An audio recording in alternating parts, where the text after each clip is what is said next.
اللہ کریم نے قرآن مجید میں فرمایا سبحان الذی اسری بعبدہ، پاک ہے وہ ذات جس نے اپنے بندہ خاص کو سیر کرائی، لیلا من المسجد الحرام الی المسجد الاقصی، رات کے کچھ حصے میں سیر کرائی اور مسجد حرام سے لے کر مسجد اقصی تک سیر کرائی۔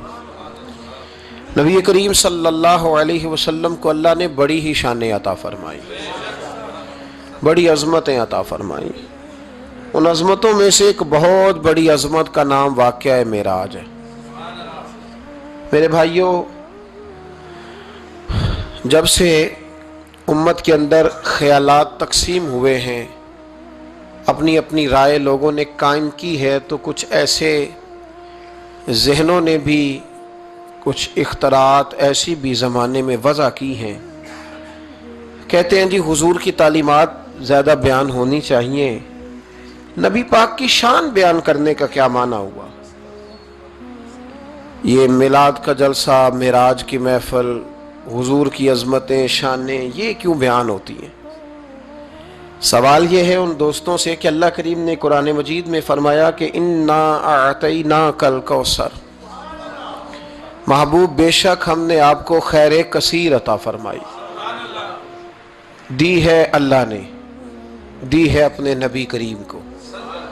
یا اللہ تو دینے والا ہے، رسول لینے والے ہیں، ہمیں کیوں بتا رہا ہے؟ اس بات کو سمجھیے گا، اللہ دینے والا ہے، حضور لینے والے ہیں، قرآن میں کیوں ذکر کیا؟ تو رب فرماتا ہے تمہیں اس لیے بتا رہا ہوں کہ تم معمولی محبوب کے ماننے والے نہیں، اس محبوب کے ماننے والے ہو جنہیں اللہ نے بڑی ہی خیر کثیر عطا فرمائی۔ وَرَفَعْنَا لَكَ ذِكْرَكَ، اے محبوب ہم نے آپ کے لیے آپ کے ذکر کو بلند کر دیا۔ تو یا اللہ یہ بات تو محبوب سے کہہ لیتا اکیلے میں، ہمیں کیوں بتائی؟ قرآن میں کیوں ذکر ہوا؟ یہ وَرَفَعْنَا لَكَ ذِكْرَكَ میں امت کے لیے کیا ہے؟ تو فرمایا تمہارے لیے یہ ہے کہ تم اس محبوب کے ماننے والے ہو جن کے ساری دنیا میں چرچے۔ اعلیٰ حضرت فرماتے ہیں عرش پہ تازہ چھیڑ چھاڑ، فرش پہ طرفہ دھوم دھام، کان جدھر بھی لگائیے تیری ہی داستان ہے، کان جدھر بھی لگائیے تیری ہی داستان۔ تو نبی کریم علیہ السلام کی عظمتوں کا بیان، حضور کی شانوں کا بیان، نبی پاک کے تذکرے، وہ اس لیے ہیں تاکہ امت مسلمہ سر اٹھا کے جیے، اور وہ لوگوں کو بتائیے۔ ہمارے حکمران کئی دفعہ جب پاکستان کا اور یورپ کا موازنہ کر رہے ہوتے ہیں تو مجھے یوں لگتا ہے کہ جیسے بڑے شرمندہ ہیں پاکستان میں پیدا ہو کے، بڑے پریشان ہیں، ان کو بڑی تکلیف ہے۔ کاش یہ موازنہ اس طرح کرتے کہ وہ یورپ والے عیسائی اور یہودی ہیں، اللہ تعالیٰ نے ہمیں محبوب کریم کی امت میں پیدا فرمایا، تو پھر ان کا معیار اور ہوتا بات کرنے کا، پھر ان کے لفظوں میں وہ کمزوری نہ ہوتی۔ دیکھو نا پاکستان میں کتنے حملے ہوئے، کتنے زیادہ مسجدوں میں بم پھٹے، کبھی کو حکمران آیا کہ آؤ مل کے جمعہ پڑھتے ہیں؟ لیکن نیوزی لینڈ کی وزیر اعظم نے یہ کام کر کے کمال نہیں کر دیا؟ ہمارے تو ابھی تک وہ سائیوال کے یتیم بچوں سے ملنے کوئی حکمران نہیں گیا، کوئی نہیں گیا، اس لیے کہ یہ قوم تو ایسی ہے، ہمیشہ لائنوں میں لگ کے ووٹ دیتی ہے۔ ان کا کیا ہے؟ انہوں نے کل پھر گاڑیوں کے پیچھے اسی طرح بھاگنا ہے، جیبوں سے سٹیکر بنوانے ہیں، اشتہار چھپوانے ہیں۔ یہ تو مطلب بھیڑ بکریاں دو چار مر جائیں تو کیا حرج ہے؟ یہ ہمارا سٹیٹس ہے، ہمارا۔ ان کا کیا ہے؟ ان کو تو پتہ ہے کہ ان کو کیسے یوز کرنا ہے۔ میں نے اس وقت بھی کہا تھا اور آج بھی کہتا ہوں، نمبر پلیٹ بدلنے سے گاڑیاں نئی نہیں ہوتی، گاڑی بدلے تو پھر اس کا نظام بدلتا ہے، بدلنا ہے تو اس کا انجن بدلو، نمبر پلیٹیں نہ بدلو۔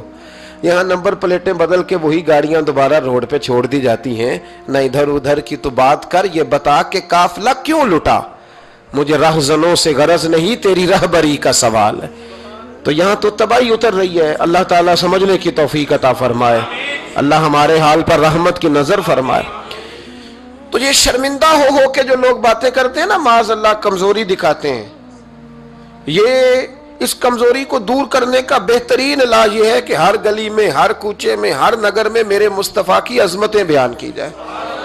اور جہاں تک ان لوگوں کا تعلق ہے بیچارے جو کہتے ہیں واقعہ معراج سمجھ میں نہیں آتا، تو ان کو میں پوچھتا ہوں کہ تمہیں تو اپنا وجود بھی سمجھ میں نہیں آتا کیسے سانس لیتے ہو, معدے کا کون سا نظام ہے, نظام انہضام کیا ہے, جگر کہاں ہے, تمہارے وجود میں اللہ تبارک و تعالی نے جو چیزیں پیدا کی ہیں تو آج تک اپنے آپ کو نہیں سمجھ سکا, تو رب رسول کے معاملات کو سمجھنے چلا ہے.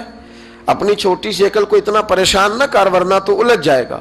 کہتے ہیں جی سمجھ میں نہیں آتا جی کیسے گئے, کس طرح گئے, کیوں کر کے گئے. تو نبی پاک نے تو کہا ہی نہیں میں گیا ہوں, حضور نے تو بعد میں کہا ہے میں گیا ہوں. پہلے تو رب فرماتا ہے سبحان الذی, جو لے کے گیا ہے وہ ہر عیب سے ہر نقص سے پاک ہے, وہ جو بھی بیان کرتا ہے حق اور سچ ہی بیان کرتا ہے. ایک زمانے تک یہ جو دہریے قسم کے لوگ تھے نا, عقل کے پجاری, ایک زمانے تک یہ کہا کرتے تھے کہ حضرت سلیمان علیہ السلام کا تخت ہوا میں کیسے اڑتا تھا. 80 من اس کا وزن تھا تو وہ ہوا میں کیسے اڑتا تھا جی. کچھ لوگ اس پہ بیٹھے ہوتے تھے پھر بھی وہ ہوا میں اڑتا تھا. ہمارے اس زمانے کے علماء اس کا جواب دیتے تھے وہ تخت جی ہوا میں کیسے اڑتا تھا. بڑا اعتراض ہوتا تھا, بڑی اس پر باتیں ہوتی تھیں. اب نہیں آپ سنتے ہوں گے کوئی بات, کیوں بھلا, اب ہر روز جہاز اڑتا ہے اور اس تخت سے زیادہ وزن لے کے اڑتا ہے. 500 550 سواری ہوتی ہے, ہر سواری کا 2 من وزن بھی ہوتا ہے. اور جب پائلٹ اعلان کرتا ہے نا کیبن سے کہ ہم 38,500 فٹ کی بلندی پہ جا رہے ہیں تو کوئی شخص اعتراض نہیں کرتا. اب چھوڑ گئے حضرت سلیمان کے تخت پر اعتراض کرنا, اس لیے کہ سارے اوڑ کے آتے جاتے ہیں. اب ذرا ٹھہر گئے ہیں, اب یہ ٹینشن ختم ہو گئی کہ حضرت سلیمان کا تخت کیسے اٹھتا تھا. پھر ایک نیا اعتراض شروع ہو گیا, الم تر کیف فعل ربک باصحاب الفیل, کہ اتنا چھوٹا سا کنکر اور اتنا چھوٹا سا بابیل اور اتنے بڑے ہاتھی کو کنکر مارے تو اتنے سے کنکر سے ہاتھی کیسے مر جاتا ہے. بڑی پریشانی تھی بھئی, کنکر چھوٹا ہاتھی بڑا کیسے مر گیا. پھر اللہ نے فضل کیا تو بندوق کی گولی ایجاد ہو گئی. کہنے لگے نہیں پریشر سے لگے تو ہاتھی ماری جاتا ہے. اب اس کے بعد دوبارہ اس بات پر اعتراض نہیں کرتے. پہلے کہتے تھے کہ انسان کیسے جاتا ہے, کیوں کر جا سکتا ہے, ممکن کیسے ہے, یہ مطلب کیسے ہو گیا, معراج کیسے ہوئی.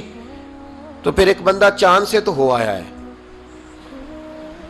اور جس نے وہ بندہ چاند پہ اتارا ہے اس نے کہا ہے کہ یہ آخری منزل نہیں, اس سے آگے بھی انسان جا سکتا ہے. تو میرے مصطفیٰ کریم نے فرمایا تم تو اب جانے کی باتیں کرتے ہو نا, جہاں تک میں ہو آیا ہوں تم سوچ بھی نہیں سکتے. کوئی رہ فلک اتے یار گیا, کوئی جا سدراتے ہار گیا, ایک کالیاں زلفاں والا سی جڑا لنگ عرشاں تو بھی پار گیا. فرمایا تم نہیں نہ جا سکتے, تم کچی باتیں, کمزور باتیں. اور ایک اور بات میں آپ کو عرض کروں, نبی کریم علیہ السلام کے لیے یہ کام اتنا مشکل نہیں تھا جتنا قوم سمجھتی ہے نا. وہ ہمارے اپنے کچھ نادان دوست ہیں, اپنی عقل چھوٹی ہوتی ہے تو وہ اس عقل میں کیا کیا آئے گا, اتنی کچھ چیز ہوتی ہے اس میں اتنا سامان آتا ہے نا. تو اپنی عقل چھوٹی ہوتی ہے تو بجائے اس کے کہ وہ ایمان لے آئیں اللہ کی حکمتوں پر, وہ عقل کے ترازو پر چھوٹی سی عقل کو پریشان کرتے ہیں. چھوٹا سا دماغ ہوتا ہے, ہر وقت ٹینشن میں رہتے ہیں وہ جی کیسے گئے, کس طرح کر کے گئے. تو میں کہتا ہوں نبی کریم کے لیے یہ مسئلہ ہی کوئی نہیں, حضور کے لیے یہ کوئی مسئلہ. حضور فرماتے میں تو اس وقت بھی نبی تھا. یہ ترمذی میں ہے, ترمذی ہے, سیاستہ کی حدیث ہے, یہ سمجھیں گے دین ہے, یہ عقیدہ ہے, اس کو سمجھا کریں.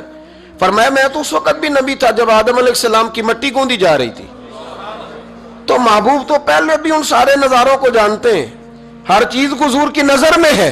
اور اس کے بعد بھی, اس کے بعد کا جو ماحول ہے وہ بھی انوکھا ہے. بدر میں ایک عورت کا بچہ شہید ہو گیا, سیاستہ میں حدیث ہے, حضور کی بارگاہ میں آئی, نبی کریم منبر پہ بیٹھے ہیں, آ کے عرض کرنے لگے یا رسول اللہ صلی اللہ علیہ وسلم میرا بیٹا جہاد میں شہید ہو گیا, مجھے بتائیں وہ کہاں ہے. اگر جہنم میں ہے تو میں روؤں گی, آہوزاری کروں گی, اگر جنت میں ہے تو میں شکر ادا کروں گی. حضور بتائیں. تو جنت دوزخ کا معاملہ تو قیامت کے بعد ہے, یہ تو دور کی بات ہے. مدینے میں بیٹھ کر, مسجد نبی میں بیٹھ کر بی بی نے سوال کر دیا. حضور نے نہیں فرمایا کہ بی بی یہ تو قیامت میں پتہ چلے گا نا, حضور بیٹا کہاں ہے. حضور نے یوں نظر اٹھائی, فرمایا بی بی جنتیں ہیں 8, جو سب سے اعلیٰ جنت ہے نا وہ اللہ نے تیرے بیٹے کو عطا فرمائی, سب سے اعلیٰ جنت میں ہے تیرا بیٹا. مرحوم اعظم چشتی نے ایک جملہ کہا تو انہوں نے کمال کر دی, کہنے لگے ایسا کوئی محبوب کہیں ہوگا نہ کہیں ہے, بیٹھا ہے چٹائی پہ مگر عرش نشی ہے. اور ایک جملہ اتنا شاندار ہے اتنا شاندار ہے کہ میں جب پڑھتا ہوں تو میں مرحوم کے لیے دعا کرتا ہوں.